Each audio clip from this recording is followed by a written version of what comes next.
Trending Tamil நேயர்கள் அனைவருக்கும் வணக்கம். நான் உங்கள் ஷாம். இன்னைக்கு பிக் பாஸ் பார்த்தீங்கன்னா எனக்கு இப்போதான் வேற லெவலில் போயிட்டு இருக்கன்ற மாதிரி தோணுது. ஏன்னா காலைல ப்ரோமோ எல்லாமே அடிபொலியாக இருந்துச்சு. அப்புறம் நான் லைவும் அப்பப்போ பார்த்துக்கிட்டு இருந்தேன். பார்க்கும்போது எனக்கு ஒரு விஷயம் இரிட்டேட்டிங்காக இருந்துச்சு. இப்போ பிரியங்கா ஒரு சீசனில் பார்த்தீங்கன்னா தொணன்னு பார்த்தீங்கன்னா பேசிக்கிட்டே இருப்பாங்க. இந்த சீசனில் பார்த்தீங்கன்னா ஜாக்லின் அப்படின்னு தான் சொல்லணும். தொணன்னு லைவ் ஃபுல்லாக அதை காருன்னு கத்திக்கிட்டே இருக்குது. ஹெட்செட்லாம் போட்டு கேட்டோம்னா காதெல்லாம் கிழிஞ்சிரும் அப்படின்னு தான் சொன்னேன். எதுக்கு பேசிக்கிட்டே இருக்காங்கன்னு தெரியல. தனியாக ஏதோ அட்டென்ஷன் கிடைக்கணும் அப்படின்னு சொல்லிட்டு பண்ணுறாங்களா, இல்லை அவங்க பண்ணுறது சரின்னு நினச்சி பண்ணிக்கிட்டு இருக்காங்களான்னு தெரில. ஆனால் என்னை பொறுத்த வரைக்கும் கொஞ்சம் கடுப்பாக தான் இருக்குது அப்படின்னு சொல்லணும். இன்றைக்கி எடுத்தோடனே பார்த்தீங்கன்னா ஃபேட்மேன் லைவ்லேயே பார்த்துட்டு இருந்தோம். நம்ம ரஞ்சித் அவர்களும் நம்ம அருண் பார்த்தீங்கன்னா கை தாங்களை பிடிச்சி இது பண்ணிட்டாங்க. லைவில் தான் வந்துச்சு. அந்த இதில் எல்லாம் ஃபுல்லாக கட் பண்ணிட்டாங்க. ஆனால் ஓப்பன் சும்மா அவருக்கு முடியலப்பா, 15 வருஷத்துக்கு அப்புறமேட்டு இப்போ தான் ஓடுறாராம் அப்படின்ற மாதிரி சொல்லியிருந்தாங்க. அவர் ஃபேட்மேன் சொல்லிட்டு அவரே சொல்லிக்கிறாரு. ஏன்னா ரவீந்தர்னு சொல்லிட்டு எல்லாரும் அவர் பெயரை போடணும். ஆனால் ஃபேட்மேன் அப்படின்னு சொல்லிட்டு தான் அவர் போட்டிருக்காரு. குண்டு பையன் அப்படின்னு சொல்லிட்டு அவரே சொல்லிக்கிறாரு. அவரே பார்த்தீங்கன்னா தன்னை தாழ்த்திக்கிறாரு. அதெல்லாம் ஓகே. நம்ம உடம்பு பார்த்தீங்கன்னா எப்படி ஒத்துழைக்கும், எந்த கண்டிஷனில் ஒத்துழைக்கும். இப்போ நானே இருக்கேன் அப்படின்னா நம்ம சென்னை வெயிலுக்கு எப்படி அடிக்குதுன்னு சொல்லிட்டு உங்களுக்கு தெரியும். இதே நான் கோயம்புத்தூரோ ஊட்டியோ அங்கே போனேன்னா அந்த குளிர் எனக்கு நல்லாயிருக்கும். இதே வேறு எதுவும் ஊருக்கு போனேன்னா எனக்கு தாங்காதுன்னு சொல்லிட்டு எனக்கு தெரியும். சுவிட்சர்லாந்து போயிட்டு ஏதாச்சும் ஒரு பனிப்பிரதேசம் போயிட்டு எனக்கு தாங்க முடியல, எங்கள் ஊர் தான் ஓகே அப்படின்னு சொல்லிட்டு எனக்கு தெரிஞ்சிருக்கணும். அப்போ இதெல்லாம் சேலஞ்செல்லாம் தாண்டி தான் நான் போகணும்னு சொல்லிட்டு நம்ம உடல் உழைப்பு ஒத்துழைக்கணும் அப்படின்னு சொல்லிட்டு ரெடி ஆகிட்டு தான் போகணும். எனக்கு உபாதைகள் கூட இருக்கலாம், அதெல்லாம் நிறையவே இருக்குது. இதெல்லாம் பார்த்துக்கிட்டு தான் அந்த ஷோவுக்கு போகணும். அப்படி இருக்கும்போது அவருக்கு நிறைய ஹெல்த் இஷ்யூலாம் இருக்குது. அப்படி இருக்கும்போது வெறும் கண்டென்ட்டுக்காக பார்த்தீங்கன்னா விஜய் டிவி அவரை எடுத்திருக்காங்க. அதெல்லாம் ஏற்றுக்கொள்ள முடியாத ஒன்று அப்படின்னு தான் சொல்லணும். அவருமே பார்த்தீங்கன்னா அவருக்கு பணம்லாம் ஒரு பெரிய விஷயம் கிடையாது அப்படின்னு சொல்லி நம்மளுக்கு நல்லாவே தெரியும். ஏன்னா இஸ் அ ப்ரொடியூசர். அதனால் பார்த்தீங்கன்னா பணத்துக்காக அவர் கண்டிப்பாக வந்திருக்க மாட்டார். ஒரு கண்டென்ட்டுக்காக தான் வந்திருக்காரு. இருந்தாலுமே அவர் உடல் பார்த்தீங்கன்னா சுத்தமாக ஒத்துக்கவே இல்லை. ஒரு இன்டர்வியூலாம் நான் நிறைய பார்த்துருக்கேன். அவரோட இன்டர்வியூலாம் போன ரிவ்யூ பண்ணுறப்ப மூக்கில் ஏதோ வச்சுக்கலாம் ரிவ்யூ பண்ணிட்டு இருந்தார். அது எதுக்கு பண்ணாரு நம்மளுக்கு தெரியல. அது தனி விஷயம், போயிட்டு போகட்டும். இருந்தாலுமே பார்த்தீங்கன்னா இந்த பிக் பாஸில் கைத்தாங்களை பிடிச்சி கூப்பிட்டு வராங்க. அவரே சொல்லியிருக்காரு, நான் அரெஸ்ட் ஆகி ஒரு உள்ளே போனார்ல, நான் ஜெயிலில் நான் எந்திரிக்கணும் அப்படின்னா கூட 2 பேர் என்னை தூக்கி விட்டால் தான் முடியும், ரொம்ப கஷ்டப்பட்டேன் அப்படின்னு சொல்லிட்டு சொல்லியிருக்காரு. அதனால் பார்த்தீங்கன்னா அவர் இப்போ நியூஸ் இருக்கா, அவர் பார்த்தீங்கன்னா வாக் அவுட் பண்ணிட்டாரு அப்படின்ற மாதிரிலாம் ரூமர்ஸ் இருக்கு. எந்த அளவு உண்மை அப்படின்னு தெரில. இப்போ கூட நான் லைவ் பார்த்தேன், மனுஷன் உள்ளே தான் இருக்காரு. உண்மையாக பொய்யான்னு தெரில. இதை வச்சே எல்லாரும் அடிப்பானுங்க அவரை. இதை வச்சே பார்த்தீங்கன்னா அடின்னு அடித்து அவருக்கு இப்படி அப்படி இப்படின்னு சொல்லிட்டு இது பண்ணிட்டு இருப்பாங்க.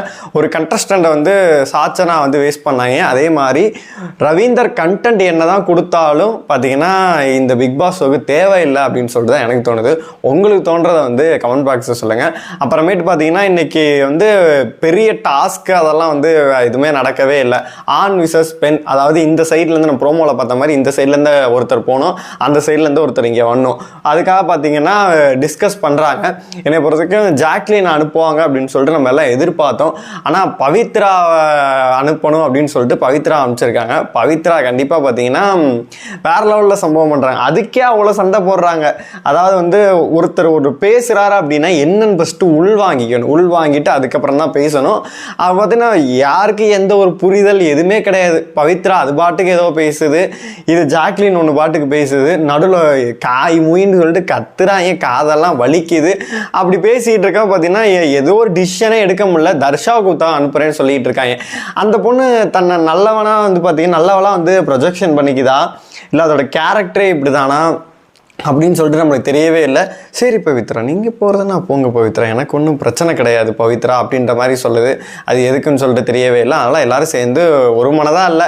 இந்த கேர்ள்ஸ் டீமை பொறுத்தவரை பார்த்தீங்கன்னா பெண்கள் அணியை பொறுத்தளவுக்கு ஒரு ஒற்றுமையே இல்லை அப்படின்னு தான் சொல்லணும். அதில் பவித்ரா அனுப்பலாம் அப்படின்னு பிளான் பண்ணுறாங்க. இந்த சைடு நம்ம எதிர்பார்த்த மாதிரி தான் முத்துக்குமாரனை அனுப்புகிறாங்க.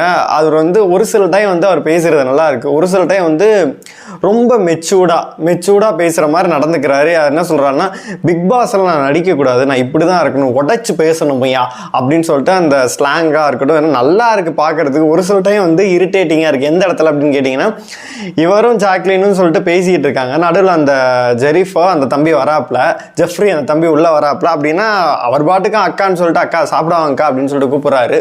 தம்பி பேசிக்கிட்டு இருக்கோம்ல, நீங்கள் என்ன கதை பேசி கிழிக்க போகிறீங்க, வெட்டி கதையை பேசிகிட்டு இருப்பீங்க. அங்கே பார்த்தீங்கன்னா தன்னை நியாயப்படுத்திக்கிட்டு ஏதோ ஒன்று ப்ரொஜெக்ஷன் பண்ணிகிட்டு இருக்காரு இவர் அப்படின்னு தான் சொல்லணும். அதனால் பார்த்தீங்கன்னா அந்த தம்பி இரிட்டேட் ஆகிட்டாரு.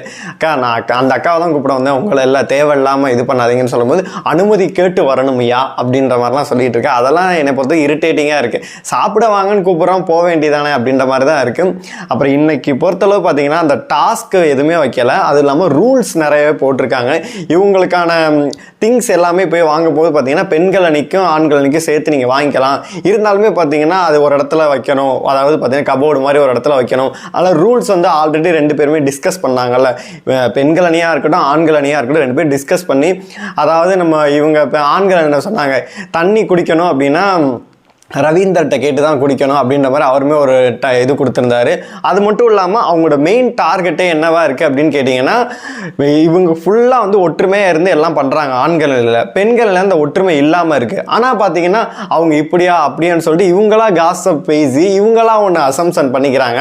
அதுவே பார்க்க நம்மளுக்கு வந்து இரிட்டேட்டாக இருக்குது. இந்த உப்பு பிரச்சனை கூட பார்த்தீங்கன்னா அது இவங்க விட்டு கொடுத்துட்டு தான் போகிறாங்க. அதனால் வந்து தொடர்ந்து பார்த்தீங்கன்னா ஆண்கள் நினைக்கிறாங்க நம்ம தோத்துக்கிட்டே இருக்கோம் அப்படின்னு சொல்லிட்டு.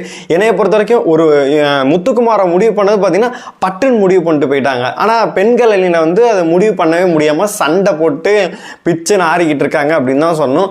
இப்போ தான் வந்து பிக் பாஸ் சீசன் 7 இன்னைக்கு 2வது நாள் தான் ஆகுது. அவ்வளோ சூடு பிடிச்சி வேற லெவலில் போயிட்டு இருக்கு. ஒரு லைவ் பார்க்கும்போது தலைவலிக்குது, இவங்க காலுன்னு கத்திக்கிட்டு இருக்காங்க. ஆனால் ஷோ பார்த்தீங்கன்னா செம்ம என்டர்டெய்னிங்காக தான் போகுது. எங்கேயுமே பார்த்தீங்கன்னா தொய்வு இல்லை. ஏன்னா பிக் பாஸே சொல்லிட்டாரு, உங்கள் இடத்துக்கான பிரச்சனை 2 இடத்தை நீங்கள் தான் காப்பாற்ற வேண்டும் அப்படின்னு சொல்லிட்டு அப்படிலாம் போயிட்டுருக்கு. அதனால வந்து இனத்தை காப்பாற்றுறாங்களா இல்லை எதுவும் பண்ணுறாங்களா அப்படின்னு சொல்லிட்டு நம்மளுக்கு தெரியவே இல்லை. ஓவராலாக இன்னைக்கு பார்க்கும்போது ரவீந்தர் வாக் அவுட் பண்ணி போயிடுவார் அப்படின்ற மாதிரிலாம் நியூஸ் வருது. போனாலும் நல்லா தான் இருக்கும், ஏன்னா போனால் கண்டென்ட் கிடைக்காது அப்படின்னு தான் சொல்லணும். ஷார்ட்ஸனா வந்து பார்த்தீங்கன்னா தேவையில்லாமல் எடுத்து இவங்க வேஸ்ட் பண்ணி விட்டாங்க. அதே மாதிரி ரவீந்தரையும் எடுக்காமல் வேற யாராச்சும் கூட இன்னும் ஒரு இந்த நம்ம வனிதாக்கா மாதிரி பவர்ஃபுல் காய் யாராச்சும் எடுத்திருந்தாங்கன்னா இன்னும் சூப்பராகவே இருந்திருக்கும். அதெல்லாம் ஏன் பண்ண மாட்டேங்கிறாங்க அப்படின்னு சொல்லி தெரியவே இல்லை. அடுத்தடுத்து பார்த்தீங்கன்னா இந்த வாரம் முழுக்க இன்னைக்கு வந்து பார்த்தீங்கன்னா செவ்வாய்க்கிழமை ஆகுது. இந்த வாரம் முழுக்க வந்து பிரச்சனைகள் போயிட்டே தான் இருக்கு. ஒரு பிரச்சனை வெடிக்கிற மாதிரி இருக்கு. அந்த போன சீசனில் பண்ணலாங்கல்ல, சாப்பிடாம பார்த்தீங்கன்னா ஒரு தர்ணா பண்ணாங்கல்ல, அந்த மாதிரி வந்து ஜாக்லின் ஐடியா கொடுக்க பார்க்குறாங்க. இருந்தாலும் பார்த்தீங்கன்னா அதை எக்ஸிக்யூட் பண்ண மாட்டேங்கிறாங்க, பிளாப் ஆயிடுது அப்படின்னு தான் சொல்லணும். ஒரு கண்டென்ட் கொடுக்கணும் அப்படின்னு சொல்லிட்டு எல்லாம் வந்து ட்ரை பண்ணிக்கிட்டு இருக்காங்க. ஆனால் அது வந்து முழுமையடையாமல் பார்த்தீங்கன்னா பாதியிலேயே பிச்சுக்கிட்டு போகுது அப்படின்னு தான் சொல்லணும். நாளைக்கு என்ன நடக்க போகுது, அடுத்தடுத்து யார் வெளியே போகிற இந்த வாரம் பார்த்தீங்கன்னா நாமினேட் ஆகிருக்கிறதுல பார்த்தீங்கன்னா ரஞ்சித் அவர்கள் ரொம்ப லோவில் இருக்காரு. சௌந்தர்யா டாப்பில் இருக்காங்க அப்படின்னு தான் சொல்லணும். எல்லாரும் சௌந்தர்யாவுக்கு ஓட்டு போட்டுக்கிட்டு இருக்காங்க. ரவீந்தர் தெரில, வாக் அவுட் பண்ணால் இந்த வாரம் எதுவும் கேன்சல் ஆகுமா அப்படின்னு தெரில. ரஞ்சித் தான் இப்போ வரைக்கும் லாஸ்ட்டில் இருக்காரு. என்னை பொறுத்த வரைக்கும் இந்த வாரம் அப்படி இல்லை அப்படின்னா ரஞ்சித் தான் வெளியில் போகிற மாதிரி இருக்கும். இந்த வாரம் யார் வெளியில் போனால் நல்லா இருக்கும்னு நினைக்கிறீங்களோ அதையும் மறக்காமல் கமெண்ட் பாக்ஸ் சொல்லுங்கள். நாளைக்கு சூப்பரான ரிவ்யூவில் வந்து உங்களை சந்திக்கிறேன். பாய், குட் நைட்.